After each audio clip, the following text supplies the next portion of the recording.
Jon, thanks so much for coming to visit our school today. It's awesome to be here in Brisbane. Yeah. What an amazing place. It's your It's great awesome, school. isn't it? I got a chance to see all your kids, all the cool stuff that they're doing. What were your takeaways? Teachers. You know, one thing that has struck me, and it's something I'm thinking about, is I was talking to a couple of students who I was just talking to the teacher, and they're struggling with the course. Mm-hmm. They're struggling with flipped learning, and I want to, so what's not working? Yeah. And for this particular young lady, basically she says, it's too easy for me to slack off. Right. I would rather be in a regular class where the teacher is teaching. Yeah. Because basically I don't have the skill set to stay on focus. Mm-hmm. And that's something I've seen with some of my students too, is that for a certain group of students, in that noisy environment of a flipped classroom, I'm afraid what's happening is they can't stay focused. Yeah.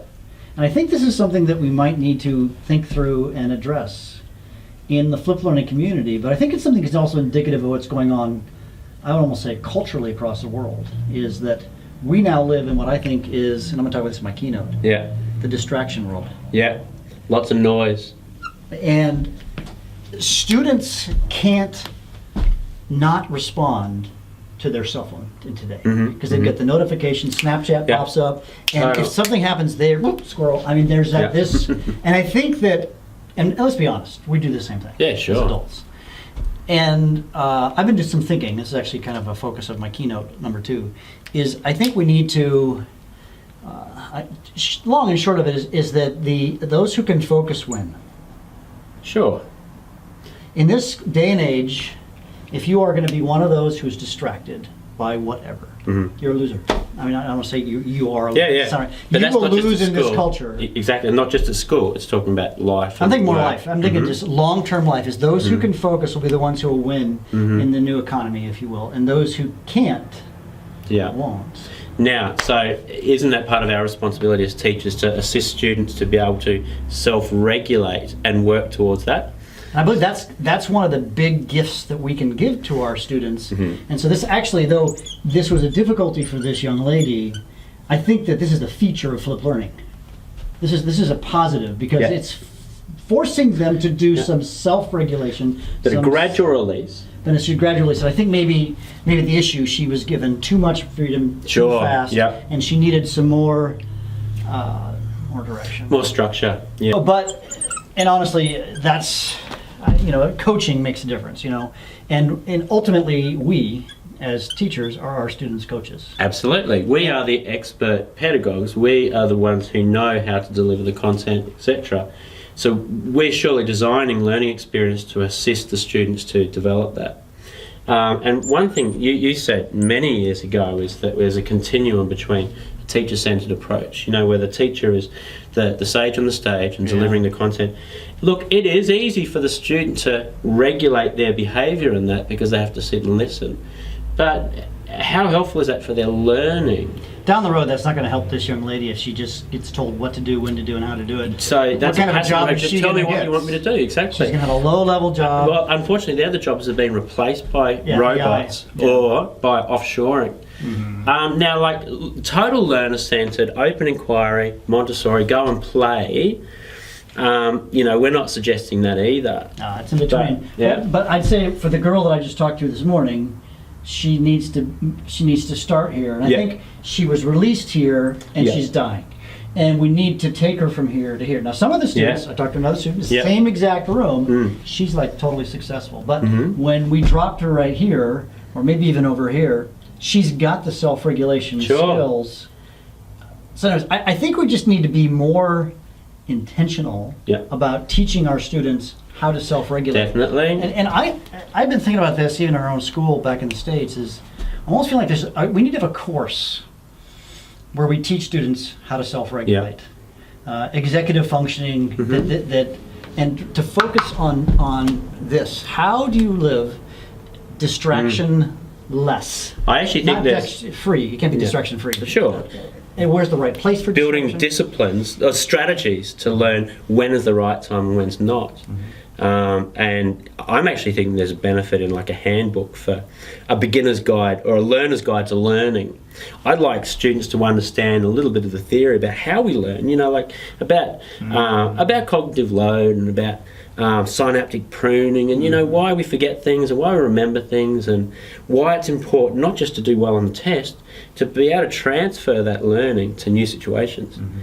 That's what, that flexibility of our learning, that's what we do better than machines. Yeah. And actually I wonder if right now here in Queensland, if there's an opportunity, as I visited 2 schools today, is you guys have this new end of year or end of high school or whatever you would call it, big test, and they have to maintain this information from 2 and whatever many years ago. And so I see this as an opportunity for you guys to really move that bar, because it's not like I gave, they learned it, they mastered it, they took the test and then they forgot it. Because now they've got to take this, by the end of their year 12. Have they really mastered it if they've forgotten it?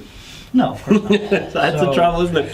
But you're right. But I don't know what grade you're talking about with this student, but certainly that's senior high school.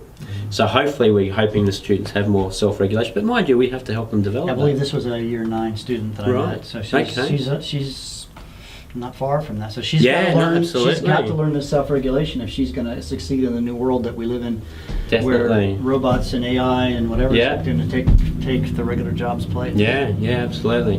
Well, that's a good opportunity. So the take home is that we need to help students. We need to gradually release responsibility. We've got to figure out where each student is. I almost wonder if we need to develop a tool that says, you're here, and you're here, and you're here, and then the goal, of course, is to move each student almost across this continuum. Sure. But some students are at different places, and some we just need to be, where you are is where you are. But how do we?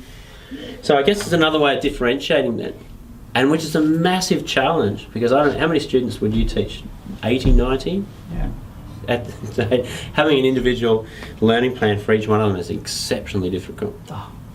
So what I found in my research is, in terms of being learner-centred, I identified 4 key pillars of what learner-centred means, and then I mapped that in terms of, this is how flipped learning supports that.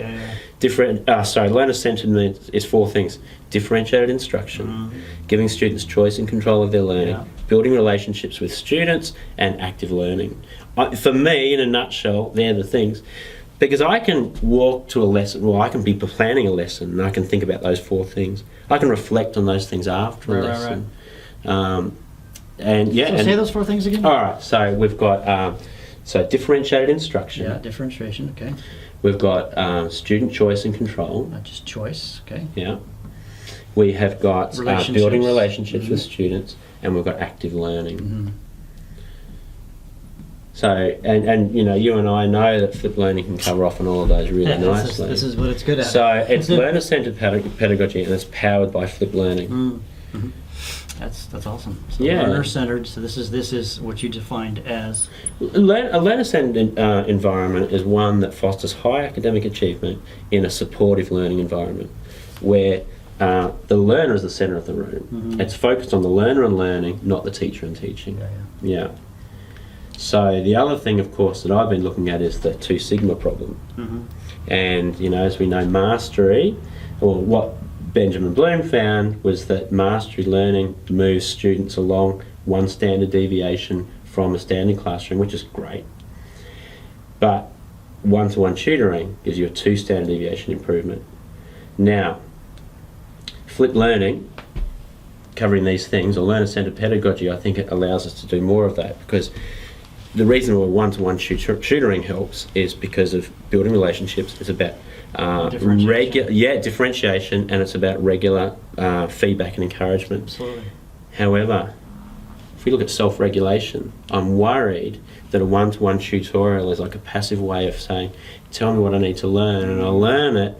And so we might get better performance on a test, but what long-term sticking of memory have we got? Well, I would hope that if you're doing a one-to-one tutoring, that tutor knows not to just tell them everything, and then that there's this, I'm going to walk away from you because I think you need to work on this on your own and struggle. And I'm actually, the topic of my first keynote to mini degrees is the 2 sigma problem. No way. Yeah, that's fun. We'll talk about it a little bit, and how I'm trying to solve that in my Flipped Mastery course. So I'm going to walk through my Flipped Mastery course and the 2 sigma problem and kind of marry the two, but also kind of tell my story. Anyways. You know, that's the title of my keynote. Oh, well, then they're going to get a double E. So, I think it's a good thing. I think when I heard about this double sigma thing just in the last year or so, this is, it's amazing. Yeah, it is. It's a really nice topic for us to look at marrying both mastery learning and flipped learning. Yeah, it's fantastic.